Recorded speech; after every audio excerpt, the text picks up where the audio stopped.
हरिओम. भगवान आद्य श्री शंकराचार्य कृत चरपट पंजरिका स्तोत्रम अर्थात भज गोविंदम. योगदास श्री जयगणेश जोशी यांचे प्रवचन. ओम तत्सत्वम असी. प्रास्ताविक.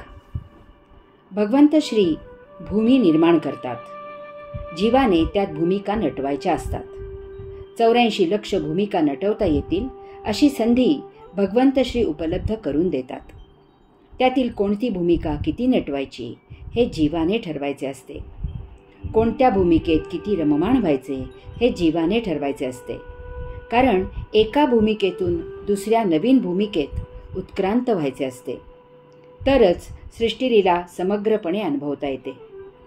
शेवटी मानवदेही स्वतः जीवाने आत्मानुभूती प्राप्त करून परमपद प्राप्त करून योगधामी विश्वजननीचे चरणी सेवेला रुजू होऊन ही विश्वयात्रा सुसंपन्न सुफळ करायची असते. भगवंत श्री सर्व बाजूने सर्वसमावेशक अशी सृष्टी निर्माण करतात.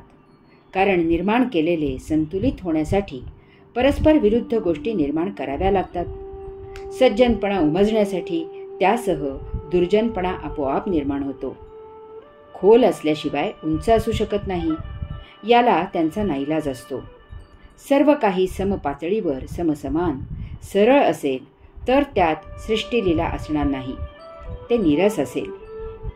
कुरूप असल्याशिवाय सुरूप पहावे असे वाटणार नाही. कुरूप नसेल तर सुरूप असे काही आहे हे जाणवणारही नाही. परंतु तरीही एक गोष्ट नक्की की हे परस्पर विरुद्ध असे सर्व परम आत्मऊर्जेने भगवंत श्री निर्मित असल्यामुळे त्यात काहीही टाकाऊ नसते. त्या योगे या सर्वामधून सृजन होऊ शकते. सर्वामध्ये सृष्टीची लीला असते. हे असे सर्व जाणणे हा ज्ञानयोग आहे. ज्ञानयोगाने आत्मज्ञान प्राप्त होते. त्या योगे विश्वलीला कशी अनुभवावी याचे भान राहते. अयोगिक गोष्टी दूर कशा ठेवायच्या याचे गुपित ज्ञात होते आणि त्या तशा दूर राहतातही. त्यामुळे आपले अधःपतन नक्की होत नाही. यामुळे ज्ञानयोगाने आपल्या वैश्विक यात्रेची तयारी छान होते. परंतु फक्त ज्ञानयोग विश्वयात्रा संपन्न करायला पुरेसा नसतो. त्यासाठी ज्ञानयोग प्रत्यक्ष आचरणात आणावा लागतो. विश्व आणि त्यातील तमाम वस्तू जगत ही परम ऊर्जा आहे, परम चैतन्य आहे. ती ऊर्जा, ते चैतन्य सतत गतिशील असते. त्यामुळे येथे अव्याहत परिवर्तन होत असते. या गतीमुळे या विश्वात काहीही स्थिर असत नाही. येथे काहीही टिकाऊ असत नाही. असे जरी असले तरीही येथे काहीही टाकाऊ नाही. दुर्गंध पसरवणारा चिखल जरी असला तरी त्यात किड्यांचे सृजन होते आणि ते किडे डुकराचे अन्न असते. त्यामधून नयन मनोहर रंगसंगती असलेले सुगंधी आणि नाजूक कमळ फुलू शकते. परंतु त्यासाठी कर्मयोगाने आचरण करावे लागते. ज्ञानयोगाला कर्मयोगाची जोड असावी लागते. नुसतीच माहिती असून त्याचा काय उपयोग? ती माहिती वापरून त्यामधून काहीतरी सृजन करावे, तेव्हा ती माहिती सत्कारणी लागते. विश्व ज्ञानाने जाणून त्यामध्ये कर्मयोगाने जीवन जगावे लागते. ज्ञानयोगाने भूमिका काय करायची ते ठरते आणि कर्मयोगाने ती भूमिका प्रत्यक्ष आचरणात उतरते. तरच वैश्विक गतीमधून प्रगती होते. ज्ञान बुद्धीमध्ये असते. त्याला कर्मयोगाने देहादी इंद्रियांची प्रत्यक्ष साथ मिळते आणि ते ज्ञान आचरणात उतरते आणि सत्कारणी लागते. नाहीतर कोठारात सामान सुमान पडून असते, त्याचा काय उपयोग? ते वापरले गेले, त्याचा उपयोग केला गेला तर ते सामान सुमान आणल्याचे चीज झाले असे म्हणता येईल. ज्ञानयोगाने साध्य माहीत होते, परंतु कर्मयोगाने साधन वापरले जाते आणि साध्य प्राप्त करण्याकडे प्रत्यक्ष यात्रा सुरू होते. परंतु ही यात्रा नेमकी कोणत्या दिशेने सुरू करायची हे समजत नाही. कारण दिशा अनेक आहेत. यात्रा कोणाची करायची ते ज्ञानयोगी समजते. प्रत्यक्ष यात्रा कशी करायची ते कर्मयोगाने आकलन झाले तरीही एक उणीव राहतेच. या यात्रेचा नक्की रस्ता कोणता? कारण रस्ते अनेक आहेत. ज्ञानाने जाणून कर्मयोगाने आचरण करून पुरे होत नाही. तसे असेल तर खुंटीला बांधलेल्या दोरीला धरून सभोवार नुसतेच गरगर फेरे घेणे होईल. चालणे होईल, परंतु यात्रा होणार नाही. कोणीतरी आपल्याला नको त्या दिशेला जायचा उपदेश करील आणि मेहनत घेतल्यावर लक्षात येईल की आपण नको त्या रस्त्याला लागलो आहोत. केलेली साधना वाया जाईल. लोकांना उपदेश करायला फार आवडते.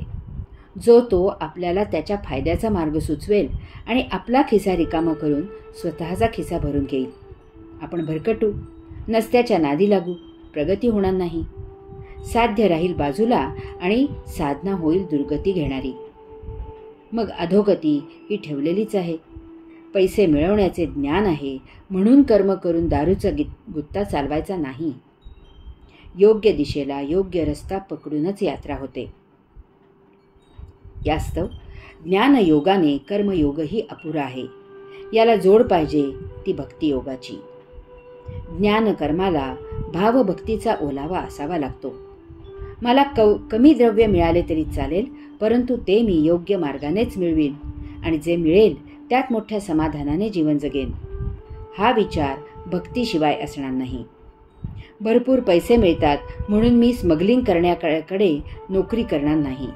त्यापेक्षा कमी पैसे मिळणारे दुसरे काम मी करीन.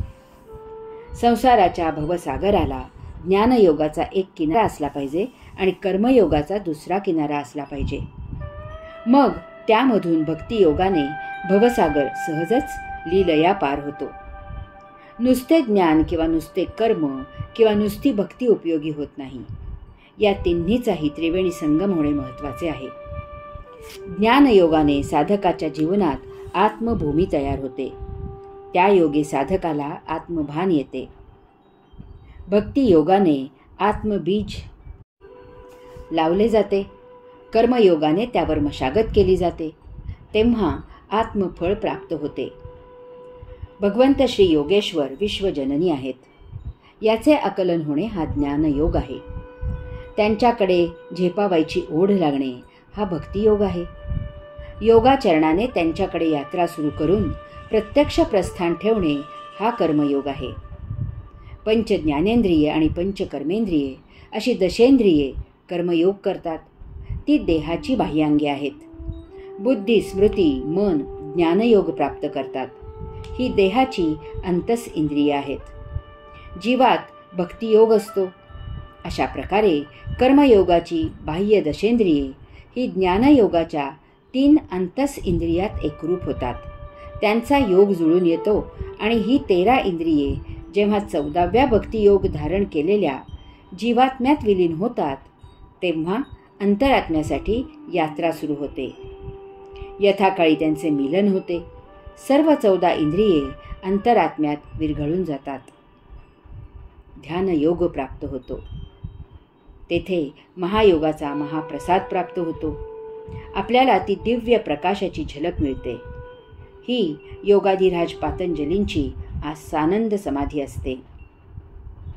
त्यानंतर महापरम यात्रेला, विश्वयात्रेला योगधामी यात्रा करायला आरंभ होतो. अंतरात्म्याच्या दिव्य मार्गदर्शनाखाली आपण यथाकाळी योगधामी पोहोचतो. आपल्याला समाधी योग प्राप्त होतो. हा त्या परमयोगाचा परमप्रसाद असतो. तेथे आपल्याला तो दिव्य परम साक्षात्कार होतो. आत्मपरब्रह्माचे दर्शन होते. आपण परमधवल ऊर्जा होतो, मुक्त होतो. यासाठी जे जे पाहिजे ते आपल्या प्रत्येकात उपलब्ध आहे. फक्त त्यांचा योग, संयोग, महायोग, परमयोग प्राप्त करणे शिल्लक असते. त्यात अनंत अडचणी येतात. भौतिक आकर्षणे आकृष्ट होतात. लोभ प्रलोभने गाफील ठेवतात आणि रिपुंचा कली आपल्यात प्रवेश करतो. यात्रा अपूर्ण राहते. असे गेली लाखो जन्म झाले आहे. हा जन्म आपल्याला वाया घालवायचा नाही, सत्कारणी लावायचा आहे. त्यासाठीच महाउपयुक्त अशी ही चरपट पंजरिका स्तोत्रे भगवान आद्य श्री शंकराचार्यांनी रचलेली आहेत. आपण ती जाणून घेऊया आणि परमयात्रेचा दृढनिश्चय करून त्या मार्गावर प्रत्यक्ष पाऊल ठेवूया. यात्रेला आरंभ करूया. त्यासाठी प्रत्यक्ष भगवान आद्य श्री शंकराचार्यांचे आशीर्वाद आपल्या पाठीशी आहेत. तसेच आपल्यावर योगेश्वरांची कृपा आहे. त्यामुळे चिंता करायचे काहीही कारण नाही. व्हा तयार आणि उचला पाऊल. व्हा मार्गस्थ. हरि ओम. प्रथम रचलेली 17 स्तोत्रे पहिल्या भागात दिली आहेत. त्यानंतर पुढे केव्हा तरी रचलेली 12 स्तोत्रे दुसऱ्या भागात दिली आहेत. याशिवाय काही ठिकाणी पाठभेदामुळे आणखी काही स्तोत्रे उपलब्ध झाली, तीही तिसऱ्या भागात दिली आहेत. अशी एकूण 33 स्तोत्रे आहेत. यासाठी साधक सौ आणि श्री कोटी भास्कर यांनी उपलब्ध करून दिलेल्या महामहोपाध्याय पंडित पांडुरंग शास्त्री गणेश शास्त्री गोस्वामी यांच्या सुबोध स्तोत्र संग्रह भाग पहिला द्वितीयावृत्ती 1970 याचा संदर्भ म्हणून खूप उपयोग झाला. भगवान आद्य श्री शंकराचार्यांच्या आशीर्वादाने आणि भगवंत श्री योगेश्वरांच्या कृपेने यथामती यथाशक्ती चरपट पंजरिका स्तोत्रांचे निरूपण केले आहे. पुस्तकाचे भवितव्य साधक आणि वाचक यांच्या हाती सुपूर्त करत आहे. योगदास दासनवमी 6/3/2013. हरि ओम.